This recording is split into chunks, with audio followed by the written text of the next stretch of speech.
History. It's full of many things.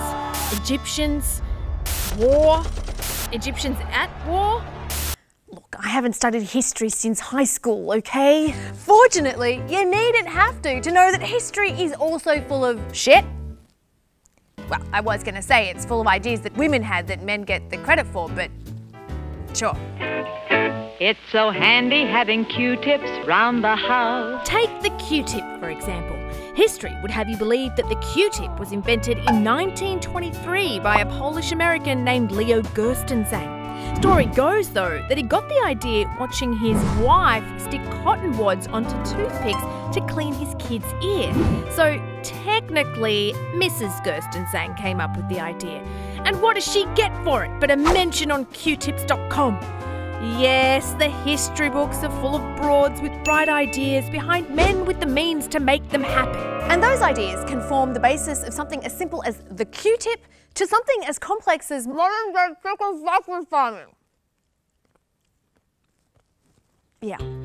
The commercial chicken industry, story goes, can be traced back a century to East Coast America and more specifically to one giant cock-up involving the wife of an egg farmer. In 1923, Mrs. Cecile Steele was accidentally delivered 5 times the amount of chicks she ordered, right? But instead of returning them, she housed them over winter and later sold them at a premium. It was so profitable that she and Mr. Steele stopped rearing chickens for eggs and started rearing them for their meat. Old mate Cecile had just created the broiler industry, now responsible for the torture of billions of chickens worldwide. That is not the point. Or maybe it is. How many more women out there aren't getting the recognition they deserve for their role in global catastrophes? A lot of people don't know that, in a manner of speaking, a woman was actually behind the global financial crisis. The global financial crisis. Yeah, so you can blame the global financial crisis on a woman. All right, so she's actually a hero of mine, but not for that reason, I stress. So her name was Émilie du Châtelet. And she lived 400 years ago in France. She ran with the best of them. She was a philosopher, a mathematician, a physicist, and as it turned out, a prolific gambler. She lost a lot of money and couldn't immediately pay it back, so she invented this system where she would pay the tax collectors a small amount of money for the rights to their future earnings, and then use those rights to then pay off her gambling debts in the present. And that's exactly the concept behind financial derivatives.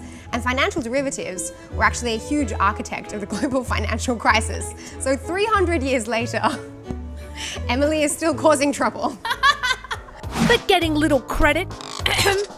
Admittedly, derivatives have come a very long way since then, but it makes you think, how many more women and their ideas are lost? And there was the fact that, women just weren't taken seriously, they weren't really allowed to publish in scientific journals, there was no funding, all of that. And then, of course, there was just the problem of biology. So you hear about all of these amazing female scientists, and then the story always seems to end with, oh, and then she died in childbirth. That old chestnut! Offspring or otherwise, the struggle was real.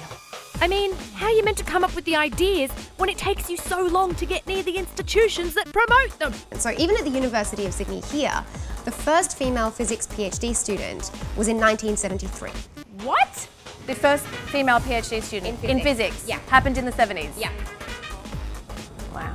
Yeah, it's tricky. That's embarrassing. Ah, yes.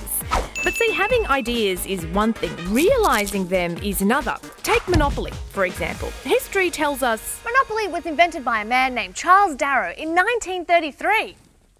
Wrong! It was invented by a woman named Elizabeth Magie in 1904. And did she pass go?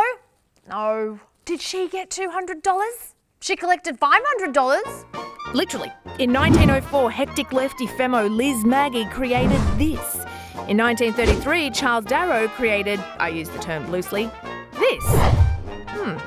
Hers was called The Landlord's Game. It critiqued capitalism. His was called Monopoly. It celebrated it, which made it all the more hilarious that Liz Magie was reportedly bought out for $500, while Charles, I totally nicked your idea, Darrow, became the first millionaire game designer in history. Now, Liz patented her game in 1904, but at the time, less than 1% of all patent applicants, not holders, were women.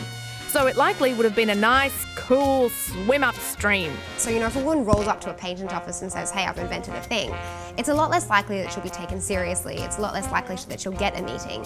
And it's also a lot less likely that she'll be able to negotiate well for herself.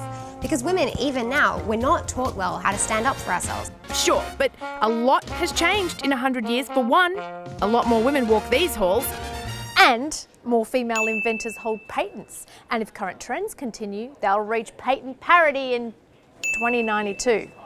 So, that's shit.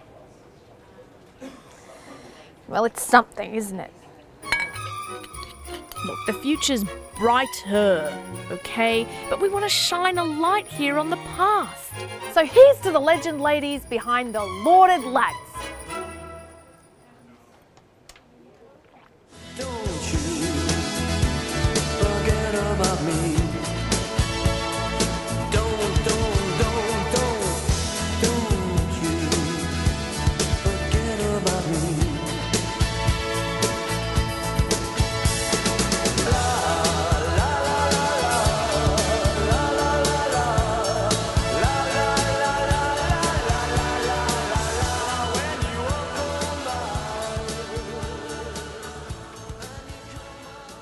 '92, honestly.